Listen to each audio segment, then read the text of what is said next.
He pioneered the coupling of NMR and diffraction techniques to look at structural problems. He has pioneered some work in titration methods and methods of determining acid sites on zeolites, and is currently working with Raymond Gorty using carbon 13 NMR acetone spectra to look at the acid strength of the zeolite. And he's going to talk about that and give us some of his insights on zeolites as well.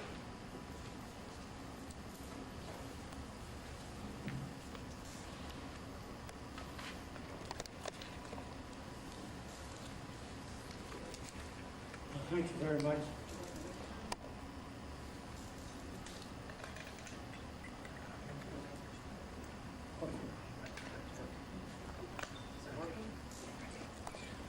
Thank you very much for that kind introduction.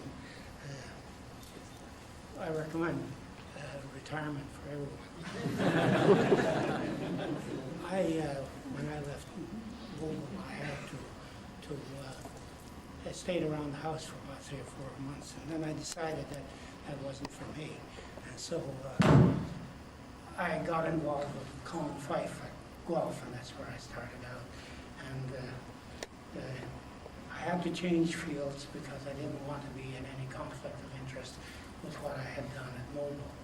So we switched from microscopy and electron diffraction and X-ray diffraction to NMR. Well, first, I wish to thank Barbara Warren for inviting me over here, and I would also wish to thank the American Catalysis Society for the CIAPATA Lectureship Award. Incidentally, I worked with CIAPATA, and we did work on, zeolites haven't been around yet very much, but we did work on platinum alumina catalysts and reforming catalysts, and we worked out the phase diagram for the alumina system, which helped out a lot. What I'm going to do here is try and describe some of the things in characterizing catalysts that are done by people but are not published very often. And this is what I will try to do. The characterization of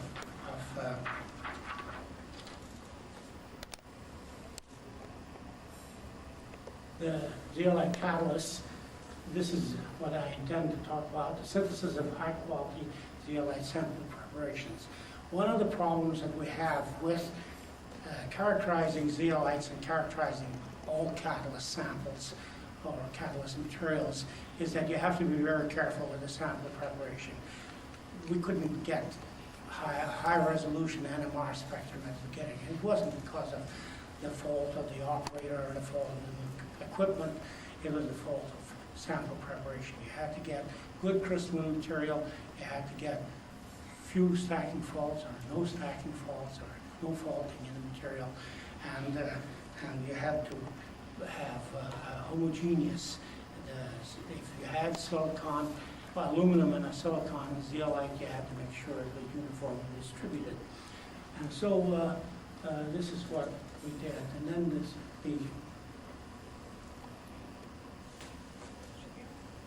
Should be a button. oh, here.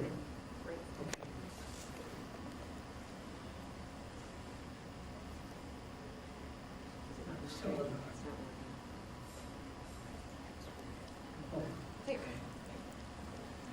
And then we used one-dimensional and more recently two-dimensional NMR to determine the number and the occupancy of key atoms, the correctness of the structure, and the connectivity. The correctness of the structure with NMR is really determined by the number of independent key atoms. If in X-ray diffraction they aren't able, they take the highest symmetry, whereas the crystal system may not be in that form. And then the connectivities, how the key atoms are connected to each other, and the mobility of cations, the stabilization of cations. In some cases you can move them into different places in their metastable case, you can move them back. In other cases you lock them in and become very stable like that. cracking catalyst. And the distribution of aluminum atoms in the end. So,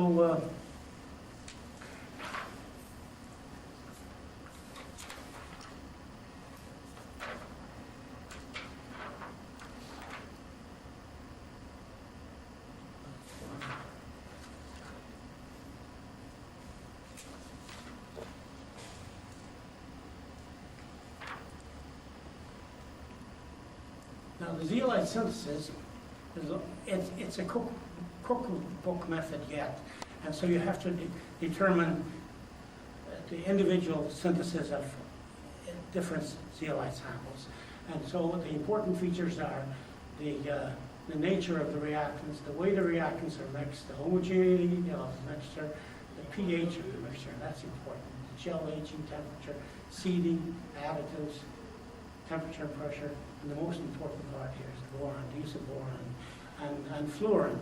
Boron tends to give you much better crystalline material, and I think the reason for it is that boron-oxygen distance is 1.37, which is considerably less than the silicon-oxygen distance, which is 1.61, and the aluminum-oxygen distance, which is 1.73. And so it gives you a good crystalline material. And what you do then is you steam the boron out, and you replace it with silicon, and then you get now a very good crystalline sample. And then you steam the whole thing to get the rest of the aluminum out. Now, one of the first things we did is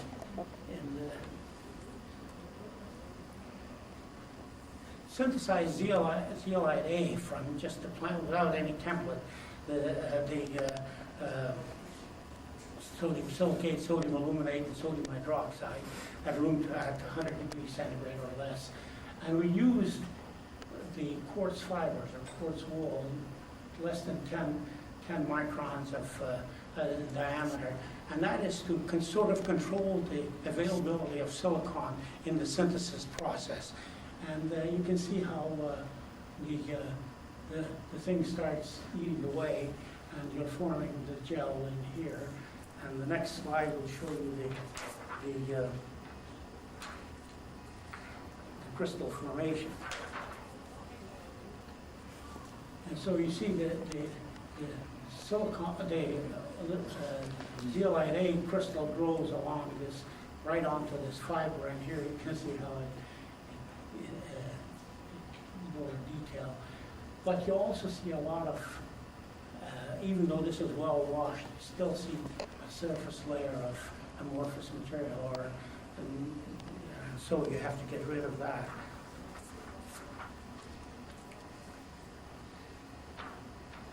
So the next problem we have is with intergrowths.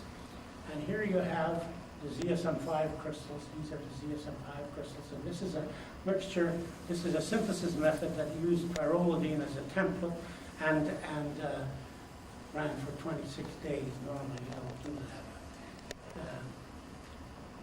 We did, and this is ZSM23 growing out of this ZSM5.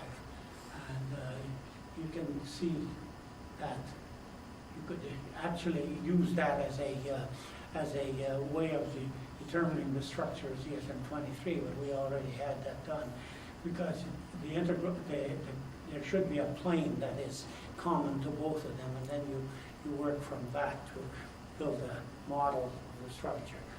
This is the intergrowth, and you have to avoid that. If you let that thing go a little further, you see that the ZSM5 crystal is eaten out completely. It's a shell. The shell now becomes is highly, which I will show you later, it contains more aluminum than the shell, than the inside of it. There's a high alumina shell around this crystal. You can see it here. Here you can see the thing coming off. And so that essentially you always think of a low alumina or a high alumina zeolite being not very stable, but in this case, towards these conditions, the shell is more stable than the high silica center. So another example, I'm just going to show this. This is zeolite 48. Growing, the octahedron here is ZSM39, which is a very dense silicate structure. It has the rings, no rings above the 6-membered ring, and no channels. The spikes that grow out of it are the ZSM48 structure, and actually we worked out the structure by determining the common plane here and found out that it worked out very well. But that's another example of intergrowth that you may not see, and in the X-ray diffraction pattern it would. Now, to clean up samples, here's normally we think this is a very good X-ray pattern, and you've got this is a ZSM5 as synthesized, so these peaks are very low, and you have the amorphous peak over here. If you treat this with sodium hydroxide, you can remove all the amorphous material, increase the quality of this pattern, and actually it makes it a much better crystalline material. And I'll show this later on.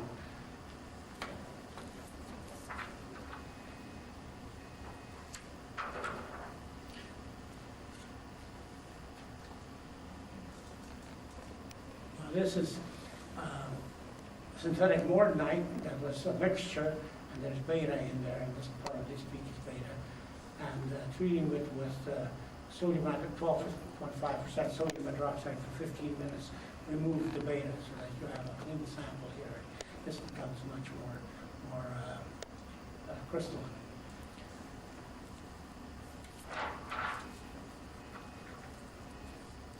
Now, a good example of how you can really change the NMR spectrum. This is a sample that gave us, which was a very good crystalline sample, and gave us this pattern of the solid state NMR. But by treating it with sodium hydroxide, we got this spectrum, which is the room temperature spectrum. It's the 12 I-bar 4, and instead of the I-bar 4 and I-4 bar and 2. So you can see that the sodium hydroxide has a considerable cleaning effect, has a considerable effect on the quality of the NMR spectrum. And that's the kind of NMR spectrum we really want to see. Now, one other thing that has bothered us for a long time, and was the cleaning up of the spectra of the zeolites with the template out of the zeolites in order to ion exchange or to use it. And you lose a lot of crystallinity and you lose a lot of adsorptive property if you don't take out the templates carefully. Pyrrolidine is a good example of that, and tetraethyl ammonium organic template is difficult to remove. As a matter of fact, CSM22 was almost forgotten because they couldn't get the template out. And so this is most of your organic materials will decompose at about 225, 250 degrees centigrade. And so if you can decompose the organic material inside the pores, and then you can wash them out or force the decomposition products out with just boiling in water. You want to boil for 2 hours at 100 degrees centigrade. It would take 2 days at 75 degrees centigrade to do the same thing. So you find out that in this case, this was just treated with 500 degrees centigrade for 4 hours, and when you treated it for 2 hours at 350 degrees in air, and then boiled it in the water for 2 hours, and then heated it for 4 hours can see the change in, see the increased resolution, increased, and by the way, this will increase the absorption also. The absorption you can do it with ZSM5 and the absorption increases. So this is a good way of getting the organic material out. Now you can use dimethyl formamide. I wouldn't use dimethyl sulfoxide because the sulfur is hard to get out if you use that. But it has worked out very well, especially in cases like ZSM18 and MCM22 now that are very unstable, and you want to get the organic material out of it and preserving the structure. When all this is done, you now steam it, and you have to steam it carefully. The water comes in through here and from a bottle, and you can measure the amount of water going through the zeolite or through the sample. The sample is over here. This is a quartz disc that the water goes through so that you don't have channeling. So you have a careful steaming. The furnace is over here, so you can do that quite carefully. This is dense stone just to raise the temperature of the water. This then now works out very well, and thank you. And so the next.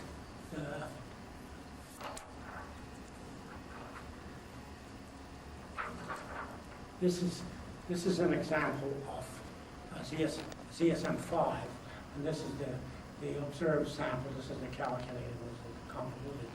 This sample, 5 hertz, half maximum width,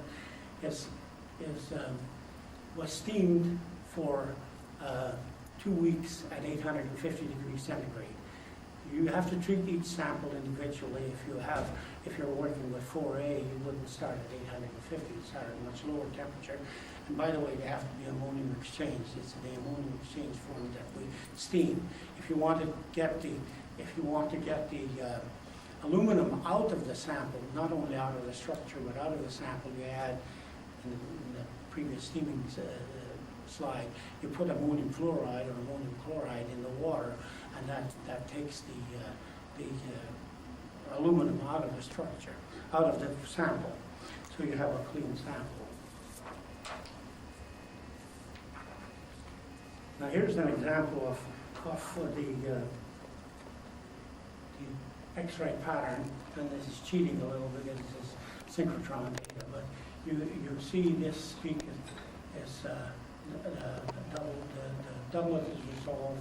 This 111 peak here is really resolved. And so we have, this is the kind of working or patterns you want in order to do further work. Now here's an increase, I show what happened with ZSM11. This is the pattern that we published, and this was the simulated pattern, and now you have this. So you can see that you can, by looking at this thing, you can determine whether you have the ratio of these intensities. You can determine whether there are some stacking faults in the thing, and of course the NMR will tell you that too. Now, if you adsorb materials, this is the ZSM11. There's something wrong with it. It has more than the seven T atoms that we predicted, because each of these resonances is due to a different independent T atom. We can see there are more than 7, which was determined from the structure. So the structure had to be wrong. This symmetry is much higher than what was in there. So we put quinoline in it and didn't improve it very much. Acetyl-acetone, of course, that was used at the beginning because we wanted to take the aluminum out of the pores. And so we get a lot more than the 7. And we put acetyl-acetone, we have improved them out in here, and we get 7 lines. So we thought that this had, so we went to try and find out what was happening here. So the next thing we did is ran NMR spectra on to get, we ran the X-ray spectra on this thing as well.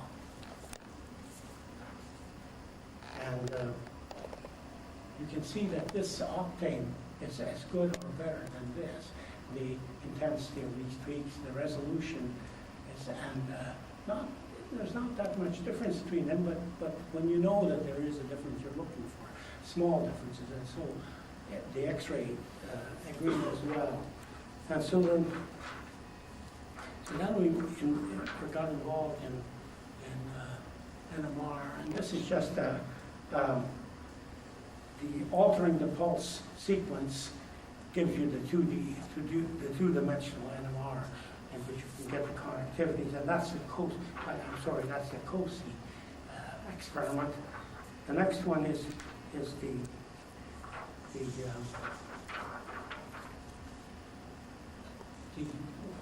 inadequate system.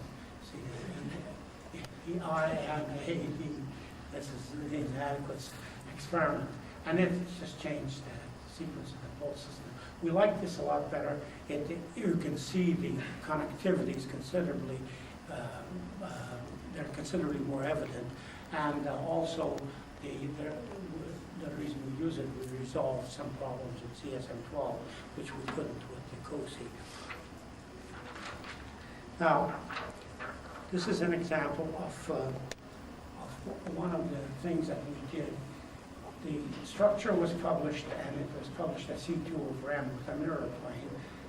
We found out that in the structure there is only one atom here, the atom, that is not on the surface. Every other atom is on the surface. So we thought that this would have a restricted motion because it was in the second layer of bricks, you see. And so we looked for it in the NMR to see, but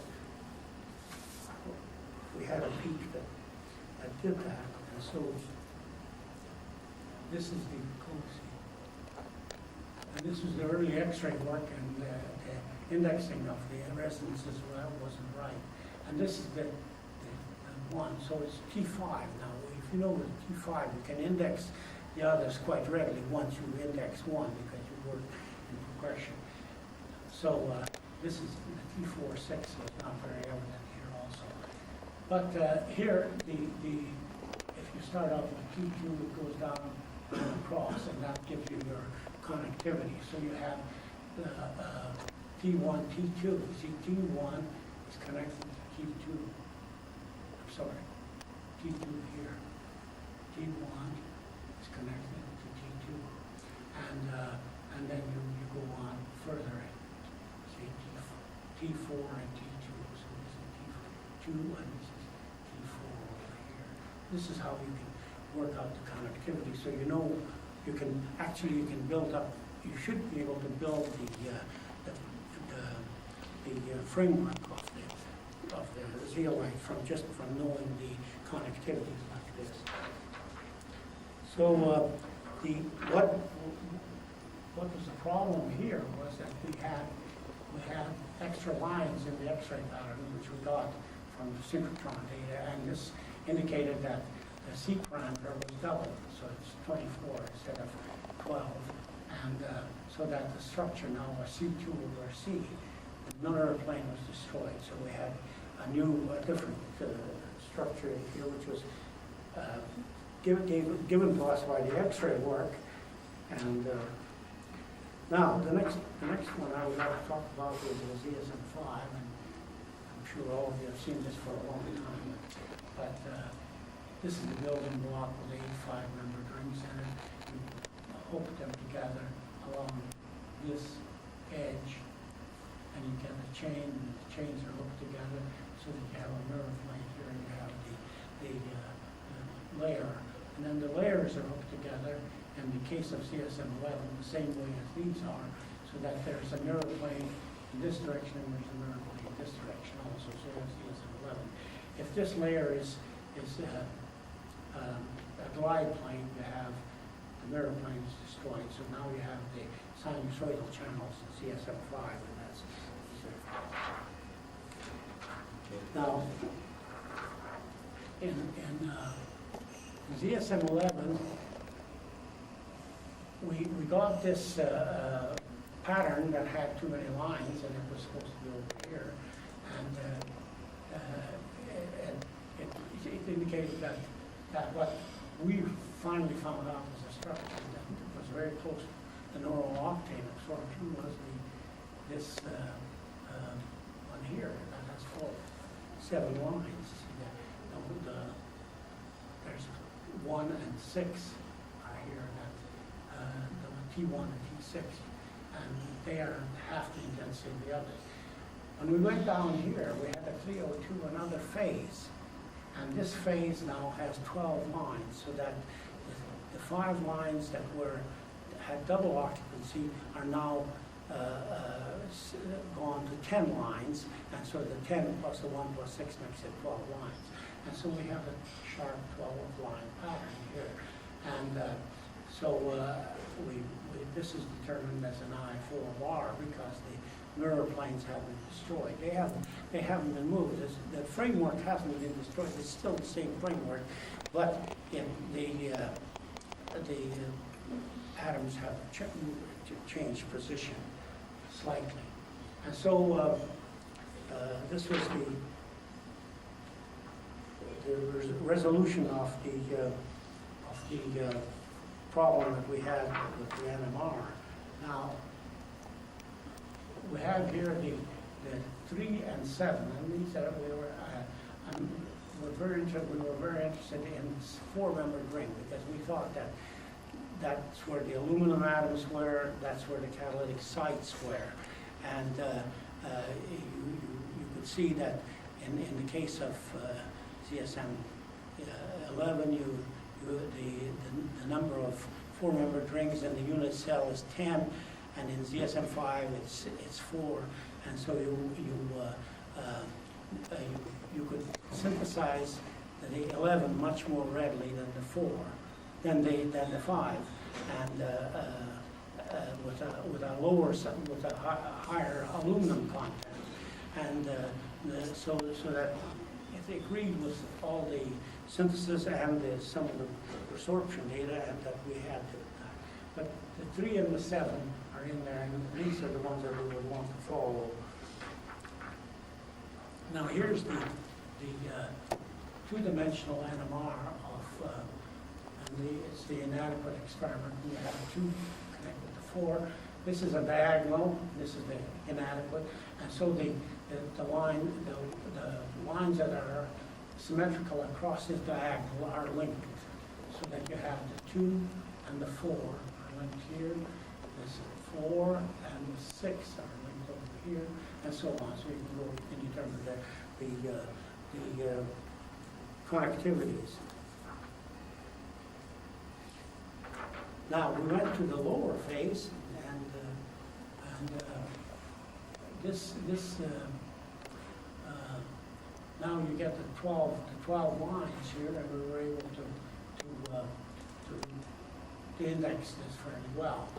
The interesting part here is that there is a disordered phase between the high temperature and the low temperature, and the range of that disordered phase, temperature range of that disordered phase, is dependent on the quality of your crystals. So if you get better crystals, that range decreases.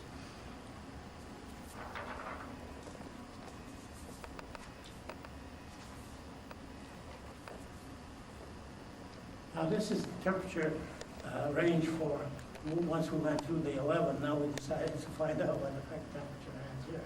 And here it's a little different. We have at room temperature, all of these ZSM5 samples are, and the low silica lumen ratio are orthorhombic. If you go to the high silica lumen ratio, they go monoclinic. But the monoclinic form, if it absorbs material, there's a phase change to the orthorhombic, or if the temperature goes up. So at this temperature, you lose the monoclinic goes to the orthorhombic.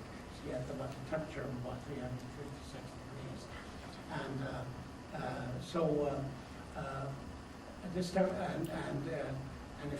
And this is all completely reversible. You can go back to the monoclinic by just lowering the temperature. And we did the same thing with absorbing paraxylene and temperature and acetyl acetone and pyridine. And you can see that these peaks are shifting considerably. And the one thing I want to point out here is also that the DSM-5 with paraxylene has the lowest half maximum width, so it's the least distorted, whereas these are 11 and 9 and 12, and so you can see what effect the absorption of sorbate has on the columnar pattern, on the half maximum width of the resonances. Now, when you go from the orthorhombic, you have 24 lines now, and so the 9 and the 10 in the 9 and the 10 in the four-membered ring are the mirror plane has been destroyed, so that the other 9 and 10 now becomes 21 and 22, and you can see how the 22 has really moved out. And so that the four-membered ring is distorted, and this also added more information to the fact that this was the key part of the crystal, the four-membered ring, and that it's quite badly distorted. Now here's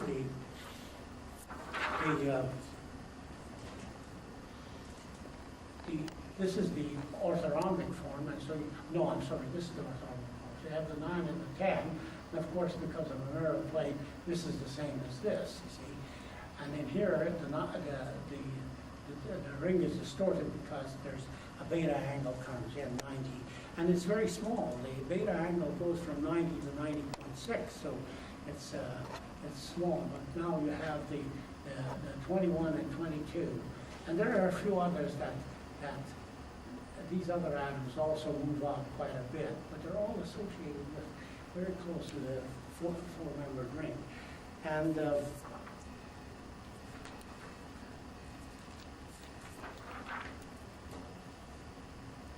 this is a pure sample at 400 beta ZSM-5 sample at 403. So it's orthorhombic, and so you can see that the 9 is fairly close to the 10, and it's the highest. The highest shift here is the lowest shift is the highest TT distance. So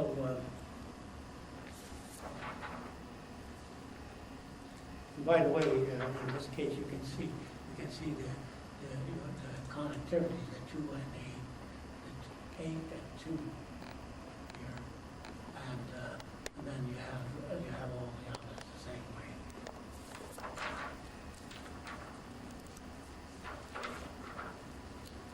I'm just showing you these because this is with 2 molecules of paraxylene per unit cell. It's orthorhombic now, and so you see that now you can see how the 9 and 10 have split. The 10 has gone out a lot further from the 9, but I have a chart showing all of them on the same thing. Here again, you can see the T8, T2. You can get the connectivity very easily. Now this is a comparison of so you have the monoclinic at the top, and it's the 24 T atoms, and you can see the 21 way out. Now the 9 and the 10 are here, and the 22 and 21 are here. So, and when you go to the loaded with 2 molecules of paraxylene, and this is the room temperature, you have the 9 and the 10. You can see that the 10 has shifted a bit, but not that very much. But when you go to the temperature here, these 2 are fairly similar, although the 2 and 8 have shifted and the 10 has gone out way out here, and the 9 has stayed here. The 8 molecules per unit cell, and this is really where it's completely loaded. This has a mixture of orthorhombic and monoclinic, and so you have now the 10 and the 1 over here, a 9 over here, so you can see that these are really shifted, and the 18 has really gone from, where is it here, over here, it's all over here, and here it's over there, so that it's really out.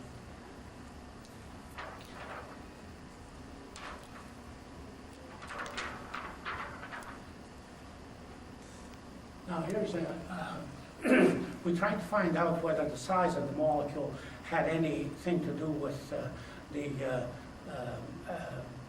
distortion of the framework. And so we used 2 molecules of paraxylene and 2 molecules of paradichlorobenzene, which are essentially the same size. And you can see that there isn't a heck of a lot of difference. So it's the size. It's the size that's important here. These two are about the same.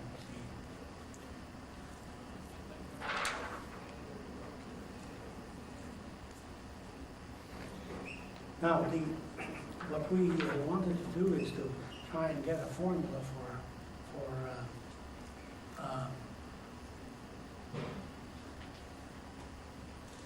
trying to work out the structures or correlating the TT distance.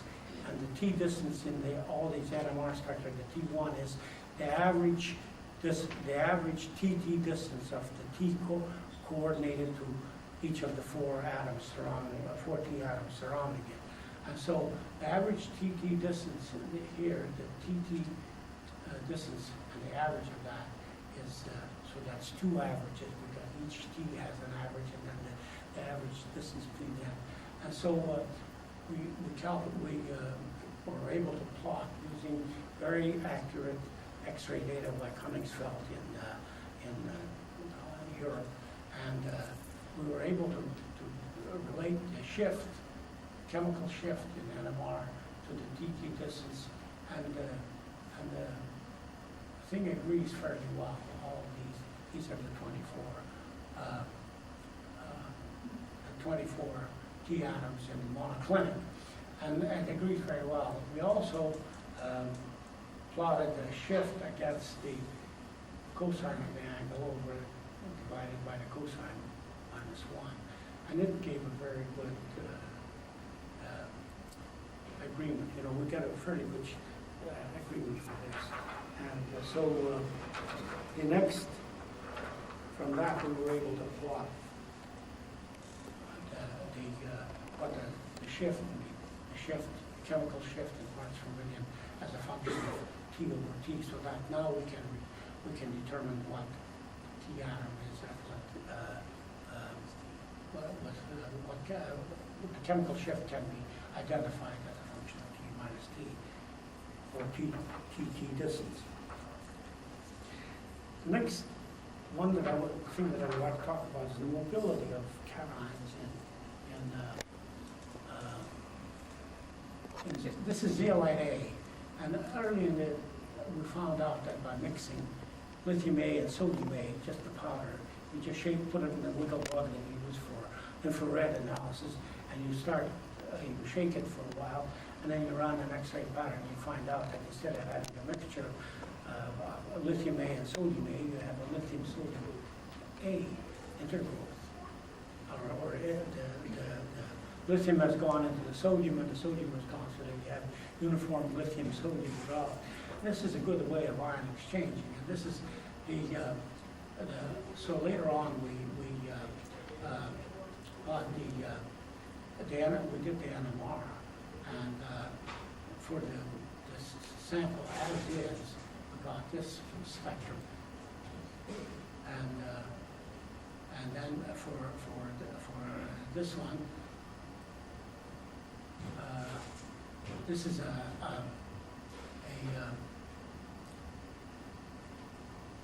this is the zeolite ZK4, which has I'm sorry, I think I got the wrong spectrum here, but anyway,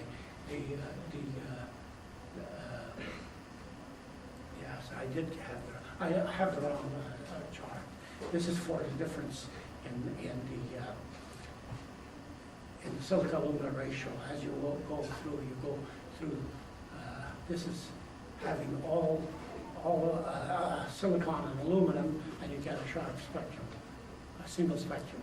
When you remove or change the silica alumina ratio, you get the difference due to the difference aluminum in the coordinating spheres. And here you get a complete shift, and it's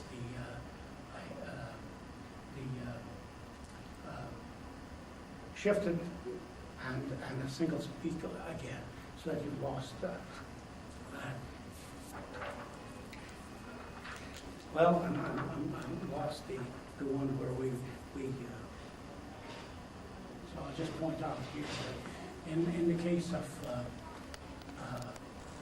lithium, if you take lithium X and sodium X, and mix them, the starred one indicates lithium X, and you can see with X-ray work you cannot run an X-ray pattern because they will have reacted.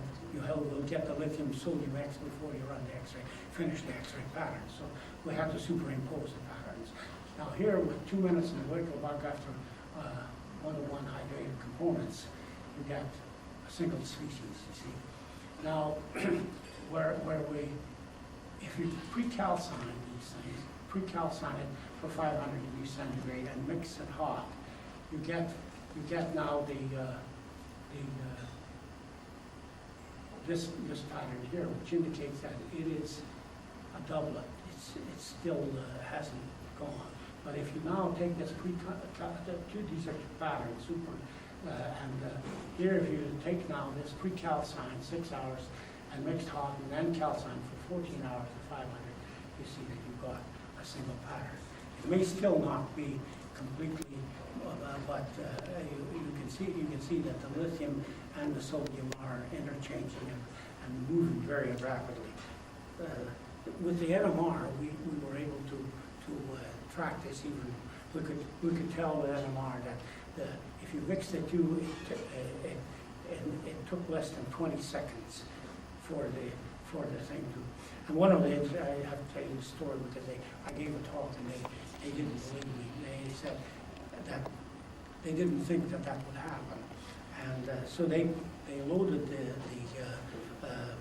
sample holder for the NMR and poured the first half of lithium A and the second half sodium A on the top. They ran it and they got the doublet pattern, you see.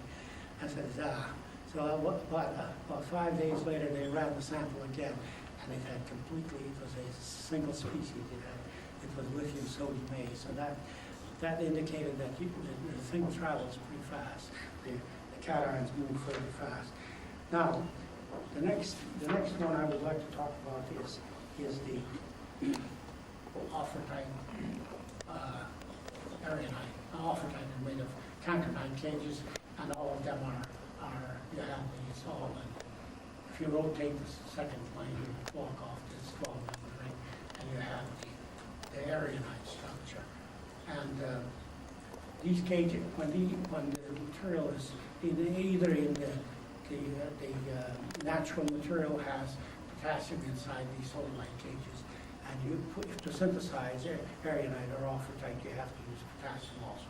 So there's always potassium in there, and to try and get the potassium out is a problem. You can't get it out. So this was discovered by accident, but these are the ways it happens. If you take the natural aragonite over here, and now you see these are the odd L lines here, and then you calcium exchange, and you calcine for 2 hours at 500, and you see a shift, a large shift. This line shifts, this line shifts, see this one shifts over to the side. And so it meant that we were moving the calcium in someplace else. And it turned out that then when we further exchanged it, we got the rest of the potassium out. So, then when you take this material here and treat it with water for 2 hours at 100 degrees centigrade, you back essentially this. You see this piece is essentially the same as this. So that the calcium, we found out that the only place it could go is that the calcium had to go into the zeolite, into the cantonite cage. You strip the OH groups off the calcium by calcining, and it had to go into the cantonite cage. And the cantonite cage is the 6-membered ring is too small for the potassium to come out, but the calcium forces it out. Now, whether it forces it out and it takes the calcium takes the oxygen atoms with it, and the potassium leaves this behind, I don't know, but it works that way. And then we did some single crystal group.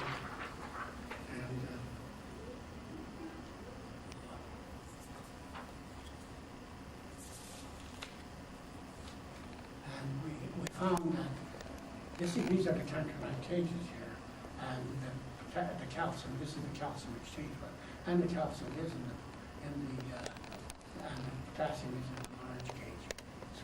So this was, if you have to exchange it, to get the rest of the potassium out, you have to exchange it at a low temperature, otherwise you put it back into the canker cage. But it's an indication that the potassium is stable, you can get it out, you can put the calcium in, and you can move it back out, so that these are all metastable. Now, I'll point out the one that is not.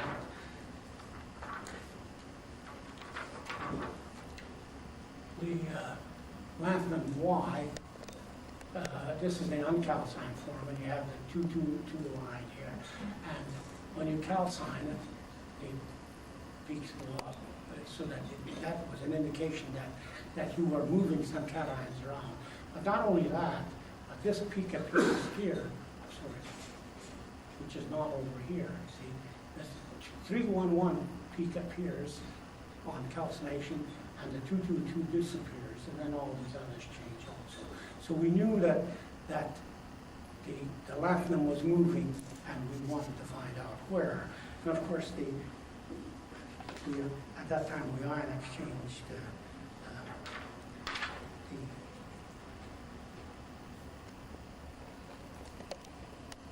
cations in CSM or in phlogisite are along the 111 direction. So there's a cation in this double 6-membered ring inside the solar light cage, but opposite the large cage. And then we found that there was a S5, an extra site in the 12-membered ring, and that's where the lanthanum originally went in on ion exchange, and it was coordinated to the oxygen atoms in the 12-membered ring. And when you calcined it, it moved into the sodalite cage, and it formed a tight complex.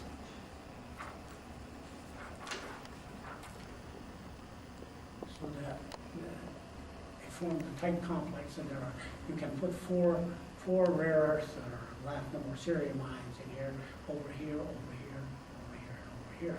Formed a very tight complex and made it very thermally stable. Of course, that was what made the catalyst in the first place, because it would have, especially the ammonium X or the hydrogen X or the rare earth X wasn't very stable unless you calcine, pre-calcine. So now, in this case, you cannot back exchange this, and it's stable. It'll stay that way. So here's an example of stabilizing a cation. Now, the next topic I would like to talk about is the silicon distribution in ZSM5. If you make this material with a template, or I shouldn't say a template because I'll have to, with tetraphobic ammonium and pyrrolidine and some of the others, but there are some templates that will not operate this. You will get a concentration, a shell that is aluminum, high in aluminum, and so you have the silicon. This is an electron probe analysis in which you bombard the surface of the sample with electrons and measure the silicon and aluminum K-alpha lines coming off. And so this is the silicon, this is the crystal dimensions, 20 microns, and silicon is uniform across the thing. The aluminum comes this way. Now, you can take this and use it as a seed, and then the next part of it will be high in silicon. So you'll have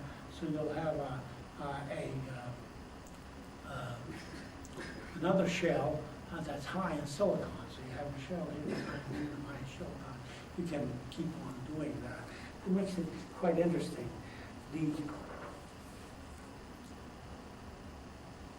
Now, if you don't have any template, you have a uniform aluminum distribution as well as a uniform silicon distribution.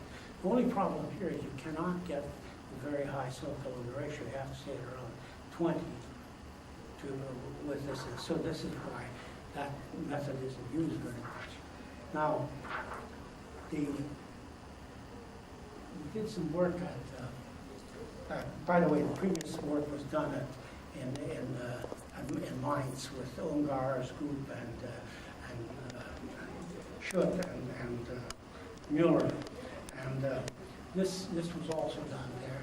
And in this case, we have this is the aluminum and this is the silicon.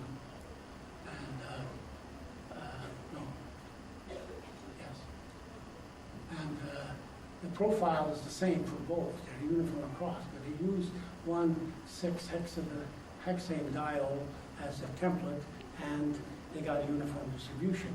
Now, to destroy that uniform distribution, this is what we're going to go through. You add potassium nitrate, and then you get the shell. So this is a way of changing the aluminum siding.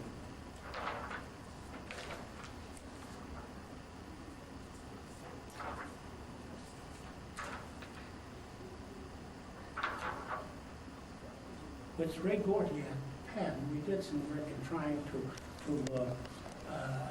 determine whether the aluminum is or gallium, boron, or iron is in the framework or not. And this was you absorb isopropylamine, and if you do a temperature program absorption, you find out that after evacuating, you can evacuate as long as you want. The number of molecules of isopropylamine that are absorbed inside are 1 per aluminum atom. So you pump this down and it comes down to 1 and stays that way. And then of course as you get to a higher temperature, you knock the whole thing out. Now if you do a thermogravimetric analysis, the excess isopropylene comes off here, and as the temperature goes up, this is the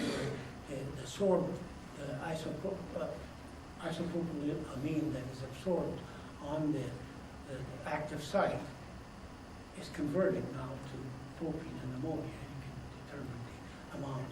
So we were able to, and using this, we were able to determine the number of aluminum and iron or whatever atoms in the framework. And this has been very useful. There are other ways of doing it, but they're not nearly as easy to do as this, and this has done us a lot of good. Now, of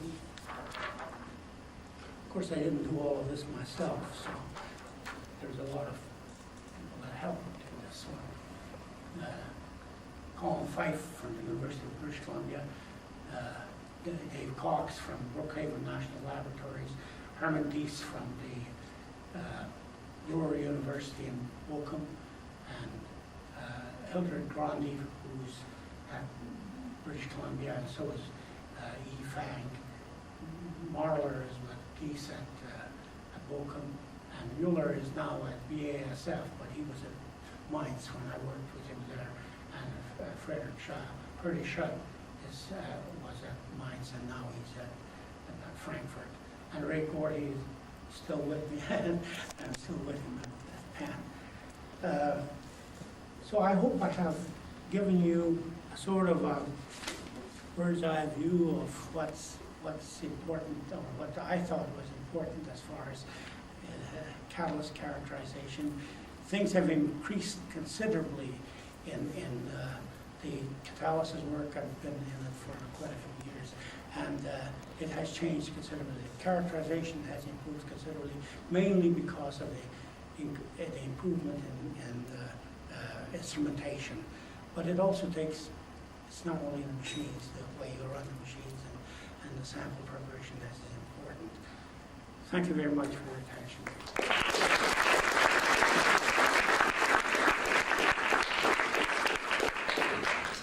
Do we have any questions? Can you tell me if any of these techniques have been used to determine preferential aluminum sighting? Pardon? I can't hear very well, so I'll have to. My question is, have any of these techniques been used to determine preferential aluminum sighting in ZSM5s? Can they? Will they give information? Well, the only way of course, you can determine preferential sighting of aluminum by NMR, because if you have, you will get the silicon 1 aluminum and the silicon 2 aluminum. But if you have a very high silica aluminum ratio, that doesn't work because you don't get the sensitivity to get if you're working with something like 100 to 1 silica aluminum ratio, that's difficult to do. But from the electron probe scans, you can see in the shell that you've got more aluminum there, and you can determine actually the ratio of aluminum in the shell to the ratio to that in the center of the thing. We still have a little ways to go to directly determine where the positional parameters of the aluminum, because it would actually work the scattering of the scattering of the aluminum and silicon are fairly close together, and you can't distinguish that very well. But you can do this with some of the, you may be able to do this with some of the other heavier atoms or lighter atoms that you may be able to do this, but it'll have to be single crystal work, and that is difficult to do right now because of the inability to grow large crystals, with the exception of, say, DSM-5 and forgicite. But in forgicite, it didn't work because the pressure pretty uniform. You had mentioned the four-membered rings as being critical areas, and those are the T9 and T10 sites in ZSM5. And there's some debate about the preferential aluminum being at those sites. In what? In ZSM5. Yeah. And I was just trying to get your opinion on if you agree with that or not. Yes, I think that the aluminum is in the ZSM-5. For instance, you cannot. A good example of this, with ZSM-5, you can't go below 22, a silicon aluminum ratio of 22 very readily. And so if you hit 22 means that there are 2 aluminums per 4-membered ring. Now, granted, this is circumstantial evidence, but it's still important. And with ZSM-11, you can put a lot more aluminum. You can go down to about 6 because there are 10 4-membered rings. The other indication is that as the number of as the number of rings increases, the stability decreases, and so this is another way of looking at it. Any other questions? Yes. In the catalysis world, there's a lot of disagreement about acidity of zeolites and what role the extra framework aluminum plays. What's your theory? Well, extra aluminum, depending on whether it's inside the pores or outside, will react differently. I always wondered why they didn't take it out of the pores, because if you steam it or if you the samples to deilluminate them, you should be able to take the aluminum out. I was amazed that people didn't do that. So you can deilluminate without taking the aluminum out of the pores, and you can take it out of the pores. So now you have the 2 samples with, And the ones with the aluminum in the pores have been shown to be more active in cracking and for some reactions than those where you actually take out the extra aluminum. Well, do you have any theory about why they're more active? I don't really know. It has something to do with it may have something to do with the positioning of the cations. The hydrogen protons or hydrogen ions may go into the sort of like cages. There's some evidence that something like that may be happening. When you have other aluminum that is coordinated to the framework, and anything that is inside the pores, I didn't show you that here, but with X-ray work you can tell very readily whether you've got extra material inside the pores, because the first two lines of the X-ray spectrum will go down. Even with water, they will go down. And if you have carbon, they'll go down. You burn the carbon out, they go back up again. And so it is, to me, it's evident that once the aluminum, say you have the aluminum oxide, neutral atom, but it will coordinate to a framework atom, and that may drive the cations to different positions, and this is why we were interested in the mobility of cations. Any further questions? If not, let's thank Dr. Pepper.